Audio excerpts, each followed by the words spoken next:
اعوذ باللہ من الشیطان الرجیم بسم اللہ الرحمن الرحیم۔ اربوں خربوں درود و سلام حضرت محمد مصطفیٰ صلی اللہ علیہ وآلہ وسلم پر اور آپ کی آل پر۔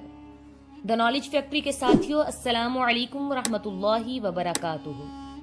کیمسٹری میں بھارتی پروفیسر کا ریکارڈ توڑنے والی ایک پاکستانی بچی کے متعلق آج ہم بات کریں گے، لیکن ویڈیو شروع ہونے سے پہلے آپ نئے آنے والے معزز ساتھیوں سے گزارش ہے کہ ہمارا چینل سبسکرائب کریں، ساتھ ہی بیل آئیکن کو دبائیں تاکہ آنے والی ہر نئی علمی اور دلچسپ ویڈیو آپ تک بآسانی پہنچ سکے۔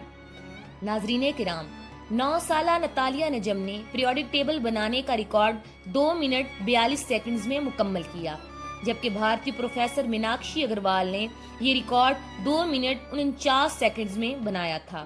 گنیس ورلڈ ریکارڈ کے 4 ممبران نے 18 جولائی کو نتالیہ کا ریکارڈ بنتے براہ راست دیکھا اور 29 جولائی کو ان کی کامیابی کا اعلان کیا گیا۔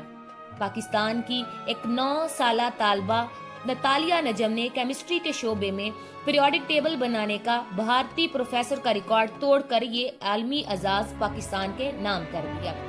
گنیس ورلڈ ریکارڈ نے لاہور کی رہائشی اس کم عمر طالبہ کو کم سے کم وقت میں ریکارڈ قائم کرنے کے اعزاز سے بھی نوازا ہے۔ نتالیہ کی والدہ شینا نجم کے مطابق انہوں نے پیریوڈک ٹیبل کا ریکارڈ 2 منٹ 42 سیکنڈز میں مکمل کیا۔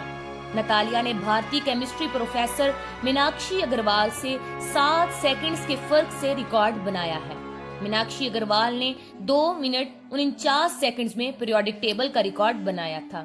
Guinness book of world record قوانین کے مطابق گنیس ورلڈ ریکارڈ کے 4 ممبران نے 18 جولائی کو نتالیہ کا ریکارڈ بنتے براہ راست دیکھا اور 29 جولائی کو گنیس ورلڈ ریکارڈ کی جانب سے اس طالبہ کی کامیابی کا اعلان کیا گیا۔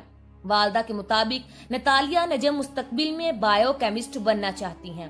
نتالیہ نے کورونا لاک ڈاؤن کے دوران ٹیبل کے عناصر یاد کیے اور عالمی ریکارڈ بنا کر ملک کا نام روشن کیا۔ ان کا کہنا تھا کہ ان کے پورے خاندان کو سب سے بڑی خوشی یہ ہے کہ ان کی بچی نے بھارتی پروفیسر کا ریکارڈ توڑا ہے۔ واضح رہے کہ بھارتی پروفیسر سے پہلے بھی یہ اعزاز ایک پاکستانی بچی کے پاس ہی تھا۔ نتالیہ کی والدہ نے بتایا ہے کہ ان کی بیٹی مستقبل میں بائیو کیمسٹ بننا چاہتی ہیں۔ شینا نجم کے مطابق ان کی بیٹی نے باقاعدہ کسی اسکول سے ٹیبل بنانے کی تیاری نہیں کی، بلکہ گھر میں ہی 40 دن میں تیاری کر کے اعزاز حاصل کیا، جسے انہوں نے 14 اگست یعنی یوم آزادی کے حوالے سے پاکستانیوں کے نام کر دیا۔ آج کے لیے اتنا ہی۔ ویڈیو پسند آنے کی صورت میں لائک اور شیئر کیجیے گا۔ اپنا اور اپنے پیاروں کا خیال رکھیں۔ تب تک کے لیے السلام علیکم ورحمۃ اللہ وبرکاتہ۔